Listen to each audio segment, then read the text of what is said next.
सामाजिक कार्यक्रम के दौरान मोदी और इंदिरा गांधी की तारीफ करते हुए कांग्रेस के आला कमान पर सवाल खड़े कर दिए। मंत्री ने कहा कि जिस तरीके से मोदी ने गुजरात में रातों रात मुख्यमंत्री से लेकर सब कुछ बदल दिया, लेकिन राजस्थान में कांग्रेस फैसला देने में बड़ी देर कर रही है। एक समय था जब इंदिरा गांधी इसी तरीके के फैसले लेती थी, उसी के चलते कांग्रेस मजबूत थी, लेकिन अब जिस तरीके से कांग्रेस के अंदर फैसले लेने में देरी हो रही है, यह कारण कांग्रेस को कमजोर कर रहा है।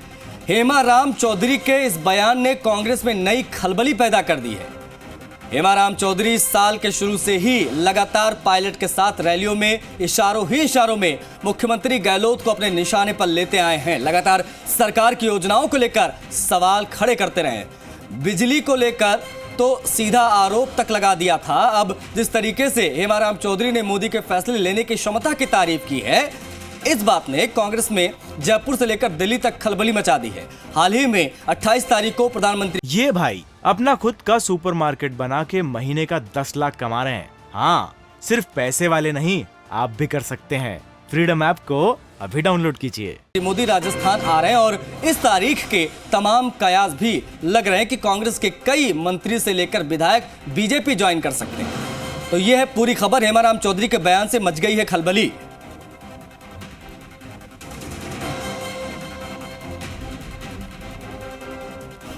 नरेंद्र मोदी गुजरात में हैंग बदल दिया, मुख्यमंत्री मीजा हैंग सब। अरे हमारे पार्टी में तो थोड़ा फैसले में कमजोरी है, अब है जगह है मेरे बेटे फैसले में कमजोरी। फैसला लेने में दो ही आदमी देखा मैं तो हिंदुस्तान में, एक तो इंदिरा गांधी ने, एक नरेंद्र मोदी। गाँव तो गरी गई बखाड़ना पड़े नहीं। मैंने याद है एक एक अगर हमारा फैसला गया उल्लेख करूँ, वक्त नहीं है। हमारे पार्टी में कमजोरी है। ये लोग कही हो मानो कौन खावे। भूपेश आचार्य हमारे सहयोगी ज्यादा जानकारी के साथ फोन लाइन पर कनेक्ट हो गए। भूपेश, ये तो चौधरी साहब ने बवाल मचा दिया, खलबली मचा दी कांग्रेस पार्टी में। अब ये प्रतिक्रिया इनकी आई है, मोदी प्रेम दिखा है। अब इस मोदी प्रेम से खलबली मची है कि वाकई में जिन्होंने कहा है उससे खलबली मची है? जी बिल्कुल, इस पूरे मामले को लेकर हेमाराम चौधरी ने कहा कि भाई जो विरोधी होता है अगर वो अच्छा काम करता है तो प्रशंसा उसकी भी की जानी चाहिए, एक इंसानियत की बात होती है। और रही बात ये हेमाराम चौधरी का, क्योंकि हेमाराम चौधरी पिछले लंबे समय से इन सभी बातों को लेके ध्यान चल रहे हैं कि भारत जोड़ो यात्रा के बाद घोषणा की जाएगी, उसके बाद घोषणा की जाएगी, उसके बाद घोषणा की जाएगी। और ये लंबे समय से लगभग सचिन पायलट के साल भर से ज्यादा का समय हो गया जिनको तारीख पे तारीख दी जा रही है। और इसी के रहते हेमाराम चौधरी जैसों का सब्र का बांध टूट चुका है। हालांकि वो बिना कैमरे के वो इस बात को कई बार कह चुके हैं कि भाई इस तरीके के आश्वासनों से पार्टियां नहीं चलती है और इसका आने वाले चुनाव में पार्टी को बहुत बड़ा खामियाजा भी भुगतना पड़ेगा, क्योंकि पार्टी ने समय रहते निर्णय नहीं लिया। अब जैसे जैसे इलेक्शन का समय नजदीक आ रहा है, ऐसे में इनका जो सब्र है वो टूटता जा रहा है। सचिन पायलट भी कई जगह अपनी भाषणों में कह चुके हैं और हेमाराम चौधरी सामाजिक कार्यक्रम में आए थे और वहां पे भी वो खुद को रोक नहीं पाए और उन्होंने अपनी मन की पीड़ा और जो मन की बात थी उसको जाहिर कर दिया।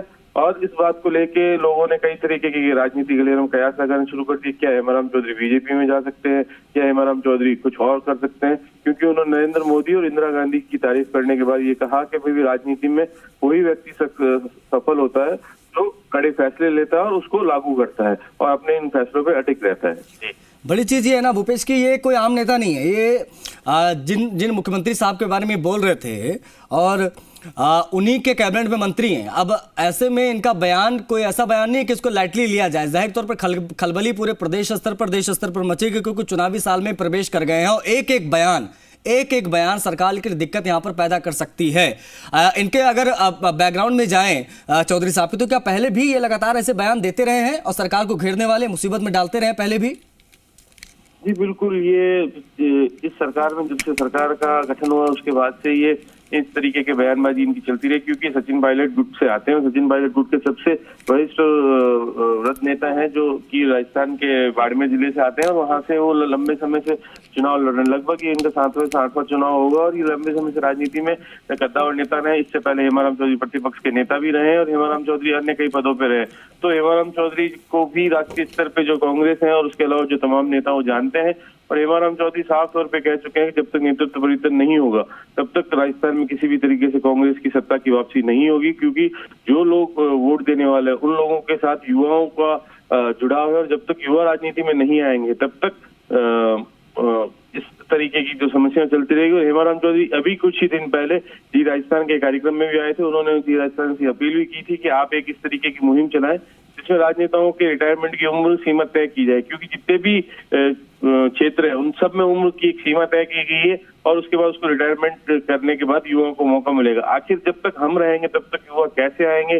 और हेमाराम चौधरी समय समय पे इस तरीके के, चाहे वो नेतृत्व परिवर्तन की बात हो, चाहे उम्र की सीमा वाली बात हो या अन्य कोई बात हो, इन तमाम मुद्दों को लेकर मुखर रहे और अपनी बात समय समय पे, चाहे विधानसभा हो चाहे किसी तरीके का कार्यक्रम हो, सभी जगह उन्होंने अपनी बात प्रमुखता से मुखर होकर रखी है। जी जाहिर तौर पर भूपेश, राजस्थान की राजनीति में अब भूचाल आ जाएगा, क्योंकि गहलोत सरकार के मंत्री है चौधरी साहब, उन्होंने पीएम मोदी के तारीफों के पुल बांधे हैं जाहिर तौर पर। लेकिन जिस तरीके से उन्होंने बयान दिया है चौधरी साहब ने, इससे एक बात तो साफ लगती है भूपेश, क्योंकि अभी हम हाल फिलहाल में देख रहे थे, आपने भी देखा होगा, पायलट साहब खुद बहुत खुलकर बोल रहे हैं मंचों पर जाकर, और चाहे पेपर लीक का मामला, चाहे कोई भी मामला, खुलकर विरोध कर रहे हैं और बाकायदा निशाना साध रहे हैं बिना नाम लिए। और इन बिटवीन उन्हीं के समर्थित उन्हीं के समर्थक मंत्री, गहलोत कैबिनेट के मंत्री का ये बयान, मान लिया जाए कि अब तलवारें खिंच चुकी हैं, आर पार के लड़ाई के मूड में आ गया खेमा।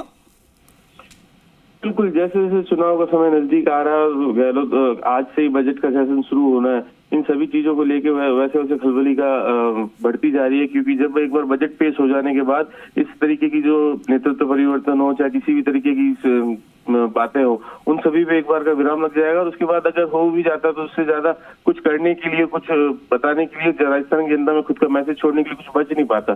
तो ऐसे में ये सभी जो लोग ये चाह रहे हैं कि भाई अगर आखिरी बजट भी हो ये सरकार का, तो वो नेतृत्व परिवर्तन के बाद पेश हो, और जो हमेशा मार्च में होता है वो हो। लेकिन गहलोत द्वारा जो ये पहले ही बजट का, गहलोत सरकार द्वारा पहले बजट का पेश करना इनके लिए और खलबली बढ़ाएगा। और साथ ही हेमाराम चौधरी ने मारवाड़ी में इस प्रधानमंत्री नरेंद्र मोदी की तारीफ करने से पहले उन्होंने एक शब्द कहा कि अगर बैरी बुरा भी हो तो उसका बखान तो करना, अगर बैरी अच्छा हो तो उसका बखान तो करना चाहिए। मतलब आपका दुश्मन हो, चाहे वो राजनीतिक दुश्मन हो, चाहे किसी भी तरीके का, अगर वो अच्छा काम करता है तो बखान तो उसके करनी चाहिए। ये एक परंपरा है और एक अच्छी रीति है। लेकिन वही है ना भूपेश, अब इस बखान से तूफान आ जाएगा और अब देखिएगा किस तरीके से अब इस पर बयान होगा और ये डैमेज कंट्रोल कैसे सरकार कर पाएगी, क्योंकि सरकार का सीधे तौर पर दावा है कि पार्टी एक है, लेकिन पार्टी एक नजर नहीं आती है पब्लिक के बीच में, मंच पर। बहुत शुक्रिया भूपेश इन तमाम जानकारियों को साझा करने के लिए।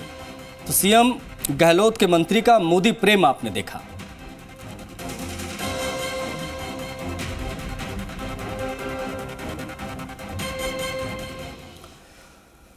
राजस्थान विधान, ये भाई अपना खुद का सुपरमार्केट बना के महीने का 10 लाख कमा रहे हैं। हाँ, सिर्फ पैसे वाले नहीं, आप भी कर सकते हैं।